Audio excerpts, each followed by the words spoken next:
जय श्री गणेश। शिव पार्वती के विवाह का प्रारंभ। हिमालय द्वारा शिव के गोत्र के विषय में प्रसन्न होने पर नारद जी के द्वारा उत्तर के रूप में शिव महामात्य प्रतिपादित करना। हर्ष युक्त हिमालय द्वारा कन्यादान कर विविध उपहार प्रदान करना। ब्रह्मा जी बोले, इसी समय महागर्गाचार्य से प्रेरित हो और मेना सहित हिमवान कन्यादान करने हेतु उदत हुए। उस समय वस्त्र तथा आभूषणों से सुशोभित महाभागा मेना सोने का कलश लेकर पति हिमवान के दाहिने भाग में बैठ गई। तत्पश्चात पुरोहित के सहित हिमालय ने प्रसन्न होकर पाद आदि से होकर और वस्त्र चंदन आभूषणों से उन वर का वर्ण किया। इसके बाद हिमालय ने ब्राह्मणों से कहा, अब कन्यादान का यह समय उपस्थित हो गया है, अतः आप लोग संकल्प के लिए तिथि आदि का उच्चारण कीजिए। और उनके यह कहने पर काल के ज्ञाता श्रेष्ठ ब्राह्मण निश्चित होकर प्रेम पूर्वक तिथि आदि का उच्चारण करने लगे। तब सृष्टिकर्ता परमेश्वर शंभु के द्वारा हृदय से प्रेरित हुए। हिमालय ने हंसते हुए प्रसन्नता के साथ शिव जी से कहा, हे शंभु, अब आप अपने गोत्र, पवर और कुल, नाम, वेद तथा शाखा को कहिए, विलंब मत कीजिए। ब्रह्मा जी बोले, उन्होंने हिमालय की यह बात सुनकर भगवान शंकर प्रसन्न होते हुए भी उदास हो गए और शोक के योग्य न होते हुए भी शोकायुक्त हो गए। उस समय श्रेष्ठ देवताओं, मुनियों, गंधर्वों, यक्षों तथा सिद्धों ने जब शंकर को निरुत्तर मुख देखा, तब हे नारद, आपने सुंदर हास्य किया।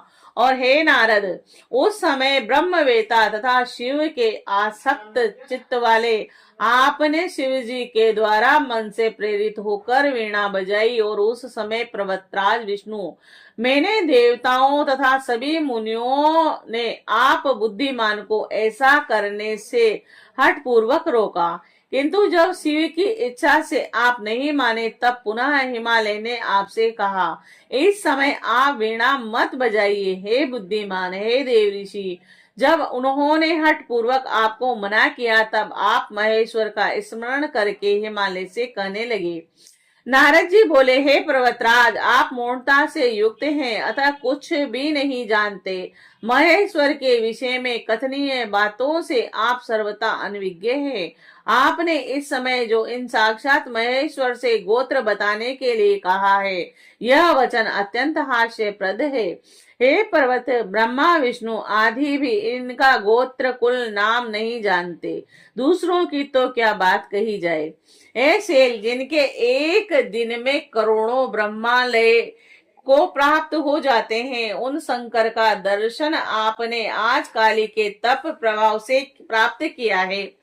यह प्रकृति पर ब्रह्म अरूप निर्गुण निराकार निर्विकार मायाधीश तथा प्रात्पर है। यह स्वतंत्र भक्त वत्सल और गोत्र कुल तथा नाम से सर्वदा रहित है।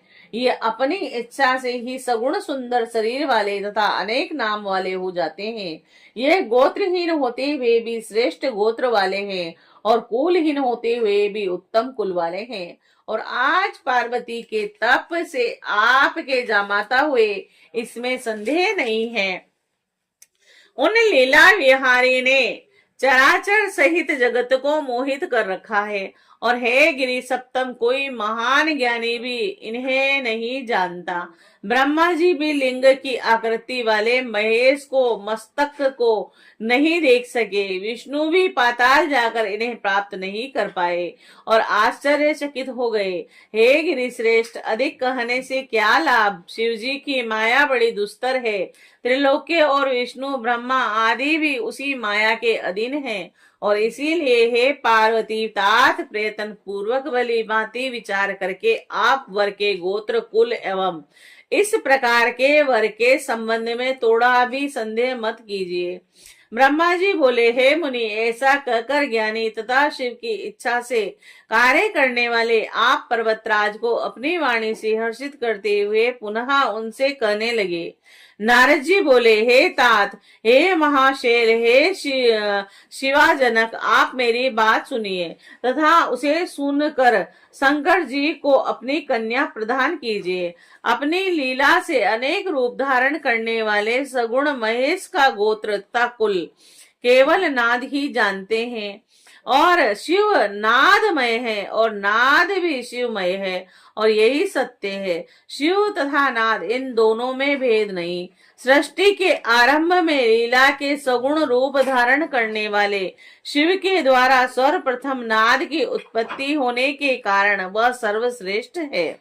और इसीलिए हे हिमालय, अपने मन में सर्वेश्वर शिव से प्रेरित होकर मैंने आज वीणा बजाई। ब्रह्मा जी बोले, हे मुने गिरीश्वर हिमालय, आपका यह वचन सुनकर संतुष्ट हो गए और उनके मन का विस्मय जाता रहा। तब विष्णु आदि वे देवता मुनि विस्मय रहित हो साधु साधु ऐसा कहने लगे। सभी विद्वान लोग महेश्वर के गांभीर्य को जानकर विस्मित होकर परम आनंद में निमग्न होकर परस्पर कहने लगे, जिनकी आज्ञा से यह विशाल जगत उत्पन्न हुआ है और जो पर से भी परे निज बोध स्वरूप हैं, स्वतंत्र गति वाले हैं एवं उत्कृष्ट भाव से जानने योग्य हैं, उन त्रिलोकपति शिव को आज हम लोगों ने भली भांति देखा। तदंतर वे सुमेरु आदि सभी श्रेष्ठ पर्वत संदेह रहित होकर एक साथ पर्वतराज हिमालय से कहने लगे। पर्वत बोले, हे तेलराज, अब आप कन्यादान करने के लिए सुमुद्ध हो जाइए। विवाद से क्या लाभ, ऐसा करने से निश्चय ही आपके कार्यों में बाधा होगी। हम लोग सत्य कहते हैं, अब आपको विचार नहीं करना चाहिए। यदि आप शिव को कन्या प्रदान कीजिए। ब्रह्मा जी बोले, ए सुहृदों की बात सुनकर विधि से प्रेरित होकर हिमालय ने शिव को अपनी कन्या का दान कर दिया और उन्होंने कहा, हे परमेश्वर, मैं अपनी कन्या आपको दे रहा हूँ। हे सकलेश्वर, आप भार्या के रूप में इसे ग्रहण कीजिए और प्रसन्न होइए। और इस प्रकार तीनों लोकों को उत्पन्न करने वाली अपनी कन्या पार्वती को हिमालय ने इस मंत्र से उन महान शिव को अर्पण कर दिया। और इस प्रकार पार्वती का हाथ शिव जी के हाथ में रखकर वे हिमालय मन में बहुत प्रसन्न हुए, मानो उन्होंने इच्छा रूपी महासागर को पार कर लिया हो। और पर्वत पर शयन करने वाले परमेश्वर ने प्रसन्न होकर अपने हाथ से वेद मंत्र के द्वारा पार्वती का कर कमल ग्रहण किया। और हे मुने, लौकिक गति प्रदर्शित करते हुए पृथ्वी का स्पर्श कर महादेव ने भी उदात इस काम संबंधी मंत्र का प्रेम पूर्वक पाठ किया।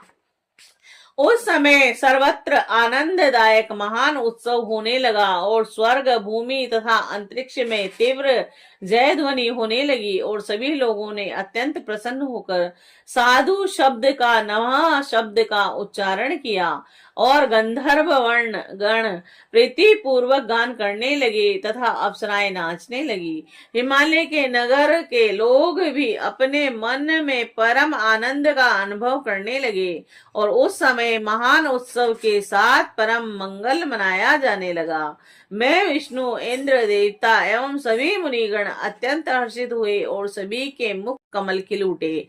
और इसके बाद उन शैलराज हिमालय ने अति प्रसन्न होकर कन्यादान की यथोचित सांगता शिव को प्रदान की और तत्पश्चात उनके बंधुजनों ने भक्ति पूर्वक भली भांति पार्वती का पूजन कर शिव जी को विधि विधान से अनेक प्रकार के उत्तम द्रव्य प्रदान किए। हे मुनीश्वर, हिमालय भी प्रसन्नचित्त होकर पार्वती तथा शिव की प्रसन्नता के लिए अनेक प्रकार के द्रव्य दिए। उन्होंने उपहार स्वरूप नाना प्रकार के रत्न एवं उत्तम रत्नों से जड़े हुए विविध पात्र प्रदान किए। और हे मुने, उन्होंने 1,00,000 सुसज्जित गायें, सजे सजाए से घोड़े, नाना रत्नों से विभूषित 1,00,000 अनुरागिणी दासियां दी और 1 करोड़ हाथी तथा स्वर्ण जड़ित एवं उत्तम रत्नों से निर्मित रथ प्रदान किए। इस प्रकार परमेश्वर शिव को विधि पूर्वक अपनी पुत्री शिवा गिरिजा को प्रदान करके हिमालय कृतार्थ हो गए।